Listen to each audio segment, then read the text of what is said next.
নমস্কার, কেমন আছেন সবাই? সুপ্রিয়ার ঘর কন্যা একটা ভিডিওতে সবাইকে স্বাগত। কালকে তো যমুনা আসছে, তো যমুনা যেহেতু আসছে তাই মাকে বললাম যে যান বেড়াই আসেন। মার একটা সমস্যা কি, আমাকে রাইখে কোথাও যাইতে চায় না, কিন্তু আমি এই বাড়িতে আসার পরে আজ অব্দি উনি কোথাও যায় নাই।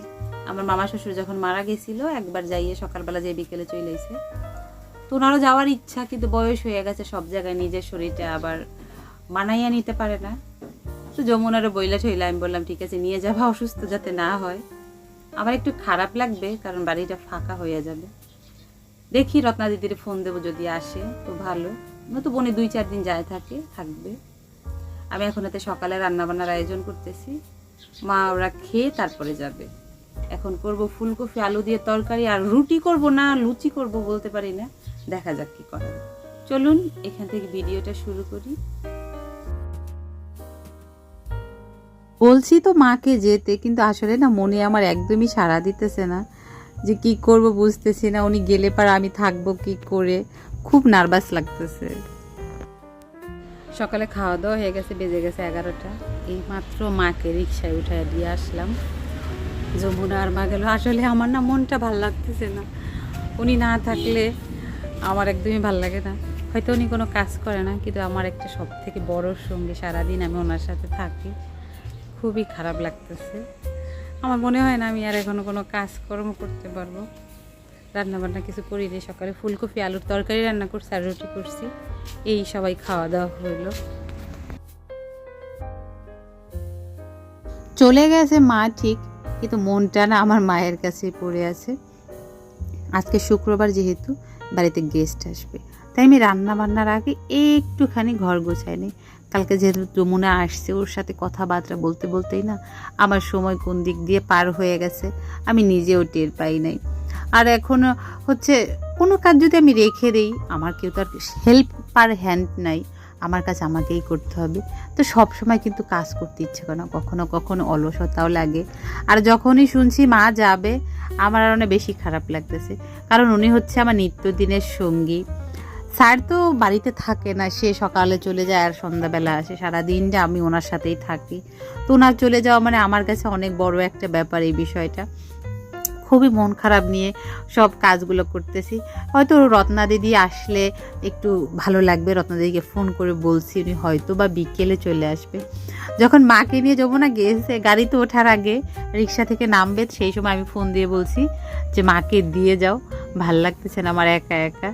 তো যমুনা বলতেছে হ্যাঁ ঠিক আছে চলো। আবার মা আমাকে ফোন দিল, কি হয়েছে, আসবো কেন? আমি বললাম যে না এমনি যান, তাড়াতাড়ি চলে আইসে। ব্যাস, যেহেতু গেস্ট খাবে, সে কখন বাজার নিয়ে আসবে সে চিন্তা করে তো লাভ নেই। আমি কিছু মাছ নামাইয়ে নিতেছি, দেখি যতটা পারি রান্না করে ফেলবো। ওই পাশে মাছটা একটু নর্মাল হইতে হইতে কিছু সবজি না আমি হালকা গরম জলে একটু ভাপিয়ে, তারপরে এরকম থালা ভরে ডিপ ফ্রিজে রেখে দিয়েছিলাম। গাজর, ব্রোকলি, ফুলকপি, ক্যাপসিকাম আর হচ্ছে পেঁপে, এগুলো হচ্ছে মিক্স যে সবজিটা রান্না করা হয়, চাইনিজ সবজি যাকে বলে, সেইভাবেই সবজিটা আমি রান্না করি। এটা খেতে স্যার প্রচণ্ড পরিমাণে ভালোবাসে, আমিও খুব পছন্দ করি, যেহেতু কোনো মশলা থাকে না, এই জন্য আমরা দুজনেই খুবই পছন্দ করি। তাই আমি এইভাবে জিপলক ব্যাগে অল্প অল্প করে রাখতেছি, যাতে আমাদের দুজনেরই হয়ে যায়। মা এটা একদম পছন্দ করে না, এটা যেহেতু হলুদ, কোনো মশলা দেওয়া হয় না, আর কোনো এটার আলাদা ফ্লেভার থাকে না, তার জন্য মা পছন্দ করে না। কিন্তু আমরা দুজনেই মোটামুটি পছন্দ করি, এই জন্যই মানে যদি বেশি লাগে, মানুষ বেশি থাকে, 2টা আমি ব্যাগ বের করে নেব। কিন্তু এভাবে রাখলেও না খুব সুবিধা হয়, ফ্রিজে জায়গাও কম লাগে।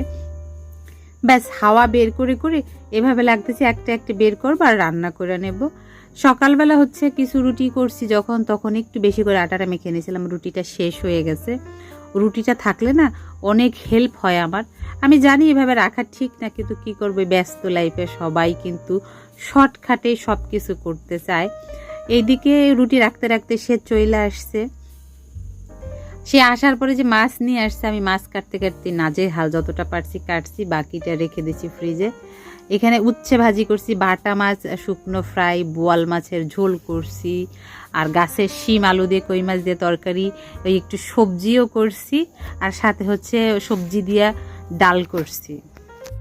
দুপুরে খাওয়া দাওয়া মাত্র শেষ হইল, গেস্টরাও চলে গেছে।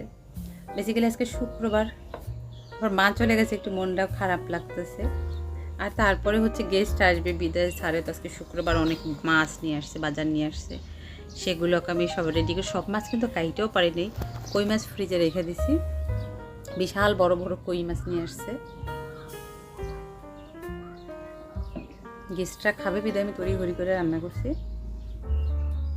এখন একটু রেস্ট নেব, আর মাকে একটু ফোন করবো, ওনার সাথে একটু কথা বলবো।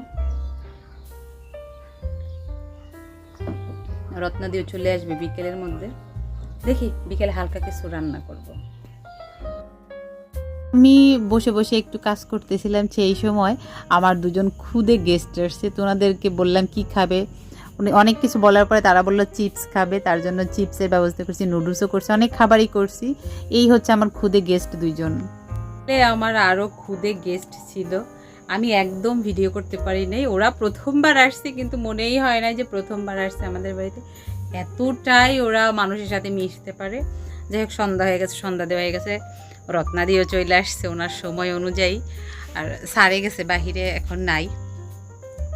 তো আমি কি করব, এখন একটু রাতের জন্য একটু টুকটাক রান্না করব। হঠাৎ করে যেহেতু আবার গেস্ট আসছিল, তাদেরকেও খাইয়ে দিলাম, ওরা চলে গেছে। বাচ্চাদের এত মিষ্টি বলার মতো না, আমার মনে চাইছিল ওরা থাক, তারপরে তো চলে যাবে, কালকে নাকি স্কুল আছে। আর এত পাকা পাকা কথা বলে, মেয়েটা খুব ভালো নাচতে পারে, আমাকে নাচ দেখিয়েও গেল। যাই হোক, চলুন তাহলে ভিডিওটা আজকের মতো এখানেই শেষ করছি। যদি ভালো লেগে থাকে অবশ্যই একটা লাইক করে দেবেন, আর ভিডিও সম্পর্কে কিছু জানার থাকলে অবশ্যই কমেন্ট করে জানাবেন। সবাই সুস্থ থাকবেন, ভালো থাকবেন, সাবধানে থাকবেন। দেখা হবে পরবর্তী আরও একটা ভিডিওতে, ততক্ষণের জন্য সবাই ভালো থাকবেন।